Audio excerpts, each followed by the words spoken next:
اعوذ باللہ من الشیطان الرجیم بسم اللہ الرحمن الرحیم الصلاۃ والسلام علیکہ یا رسول اللہ صلی اللہ علیہ وآلہ وسلم۔ السلام علیکم ورحمۃ اللہ وبرکاتہ۔ پچھلی ویڈیو میں ہم نے یہ سنا تھا کہ کس طرح قریش کے جو سفیر ہوتے ہیں وہ نجاشی کو مسلمانوں کے خلاف بھڑکانے کی کوشش کرتے ہیں، لیکن نجاشی مسلمانوں کو پناہ دیتا ہے۔ اب یہ سفیر تو بہت چالاک تھے، اسی وجہ سے قریش مکہ نے ان کو چنا تھا۔ اگلے دن یہ بادشاہ کے دربار میں دوبارہ حاضر ہو جاتے ہیں، رات کو ایک نیا منصوبہ بناتے ہیں اور اسی پہ عمل کرنے کے لیے اگلے دن بادشاہ کے دربار میں موجود ہیں۔ وہ بڑی سمجھداری کے ساتھ بادشاہ کو کہتے ہیں کہ بادشاہ سلامت، آپ ان لوگوں سے پوچھیں کہ عیسیٰ ابن مریم کے بارے میں ان کا کیا عقیدہ ہے۔ یہ بہت ہی گہری چال تھی کیونکہ نجاشی بادشاہ عیسائی ہے۔ قریش کو معلوم ہے کہ حضرت عیسیٰ علیہ السلام کے متعلق مسلمانوں اور عیسائیوں کے عقیدے میں فرق ہے۔ انہیں یقین ہے کہ جب نجاشی مسلمانوں سے عیسیٰ ابن مریم کے متعلق پوچھے گا اور مسلمان کہیں گے کہ وہ عیسیٰ ابن مریم کو عیسائیوں کی طرح نعوذ باللہ خدا نہیں مانتے بلکہ وہ صرف ایک اللہ کے نبی ہے، تو یہ سن کر بادشاہ ناراض ہو جائے گا اور پھر مسلمانوں کو حبشہ سے نکل جانے کا حکم دے گا۔ اور ان کا مقصد بھی یہی تھا، وہ تو آئے ہی یہاں پہ اس لیے تھے کہ مسلمانوں کو یہاں سے نکال سکے۔ بادشاہ پھر مسلمانوں کو طلب کر لیتا ہے اپنے دربار میں۔ مسلمانوں کو جب اس سوال کے بارے میں معلوم ہوتا ہے تو جعفر ابن ابی طالب بہت بہادری سے کہتے ہیں کہ بادشاہ سلامت، ہمیں رسول اللہ صلی اللہ علیہ وآلہ وسلم نے بتایا ہے کہ حضرت عیسیٰ علیہ السلام اللہ تعالیٰ کے بندے اور اس کے نبی ہیں۔ عیسیٰ علیہ السلام اللہ کی طرف سے روح اور کلمہ ہے جسے اللہ تعالیٰ نے پاک دامن بی بی مریم علیہ السلام کو بھیجا۔ یہ سن کر بادشاہ مسکراتے ہوئے ایک تنکا اٹھا کر کہتا ہے کہ خدا کی قسم، عیسیٰ علیہ السلام اس تنکے کے برابر بھی اس سے زیادہ نہیں جو تمہارے نبی صلی اللہ علیہ وآلہ وسلم نے تمہیں بتایا ہے۔ سچی بات تو وہی ہے جو تم لوگوں نے کہی ہے۔ عبداللہ بن مسعود اس موقع پر نجاشی کے دربار میں موجود تھے۔ وہ بیان کرتے ہیں کہ نجاشی جعفر ابن ابی طالب کی گفتگو سن کر اس قدر متاثر ہوا کہ اس نے جعفر کی تعریف کی اور ہماری موجودگی میں رسول اللہ صلی اللہ علیہ وآلہ وسلم کی رسالت کی گواہی دی۔ نجاشی نے کہا کہ بے شک محمد صلی اللہ علیہ وآلہ وسلم بن عبداللہ وہی نبی ہیں جن کی بشارت انجیل میں عیسیٰ علیہ السلام نے دی تھی۔ اس کے بعد نجاشی نے مسلمانوں کے لیے مکمل اور مستقل پناہ کا اعلان کر دیا۔ اسے ساتھ میں یہ بھی حکم دیا کہ مسلمانوں کو تنگ کرنے والوں کو سزا کے طور پر جرمانہ کیا جائے گا۔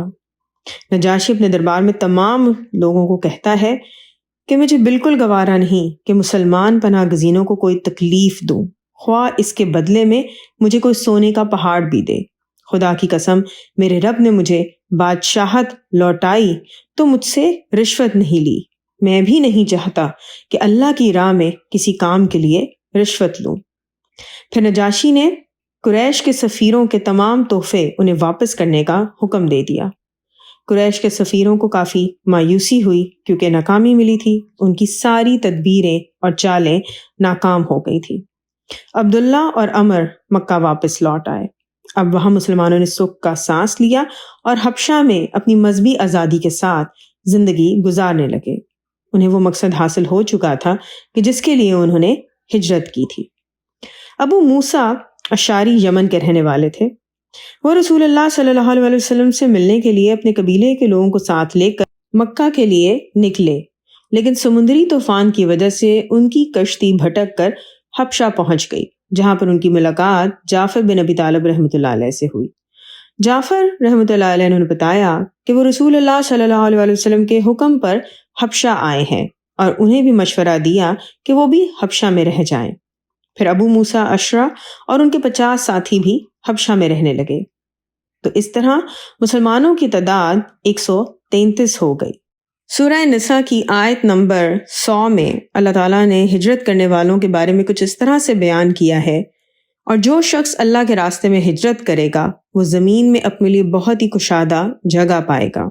جو شخص اپنے گھر سے اللہ اور اس کے رسول صلی اللہ علیہ وسلم کی خاطر مہاجر بن کر نکلے، پھر اسے راستے ہی میں موت آ جائے تو اس کا اجر اور ثواب اللہ کے ہاں ثابت ہوگا۔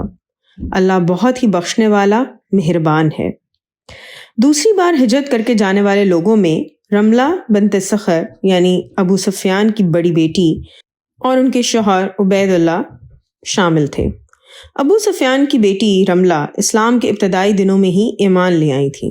مکہ کے بڑے سردار کی بیٹی کا رسول صلی اللہ علیہ وسلم پر ایمان لے کر آنا قریش کو کسی طرح قبول نہیں تھا۔ یہ ان کے لیے بہت بڑی رسوائی تھی، کیونکہ ابو سفیان اللہ کے نبی صلی اللہ علیہ وسلم کی جان کا دشمن تھا، اور اسی ابو سفیان کی بیٹی انہی رسول اللہ صلی اللہ علیہ وسلم پر ایمان لے آئی تھی۔ رملہ کو بہت تکلیفیں دی گئیں، لیکن وہ اپنے دین پر قائم رہیں۔ جب وہ حبشہ ہجرت کر گئیں تو ایک دن کہتی ہیں کہ میں نے خواب میں دیکھا اپنے شوہر کو۔ ان کی شکل بہت ہی بھدی اور بری تھی۔ میں گھبرا گئی۔ صبح اٹھی تو میرے شوہر عبید اللہ نے مجھے کہا کہ میں نے دین کے معاملے میں غور کیا ہے اور میں نے عیسائیت سے بہتر کوئی دین نہیں دیکھا۔ میں نے پہلے عیسائیت قبول کی تھی، پھر میں محمد صلی اللہ علیہ وسلم پر ایمان لے آیا، لیکن اب میں پھر عیسائی ہو جاؤں گا۔ عبید اللہ نے عیسائیت قبول کرنے کے بعد بہت کوشش کی کہ رملہ بنت ابو سفیان ان کے ساتھ رہیں، لیکن رملہ اس بات کو بالکل بھی گوارا نہیں کرتی تھیں کہ اپنے مرتد شوہر کے ساتھ رہتی، اور اس طرح وہ عبید اللہ سے الگ ہو گئی۔ انشاءاللہ باقی نیکسٹ ویڈیو میں الصلاۃ والسلام علیکہ یا رسول اللہ صلی اللہ علیہ وآلہ وسلم۔ السلام علیکم رحمۃ اللہ وبرکاتہ۔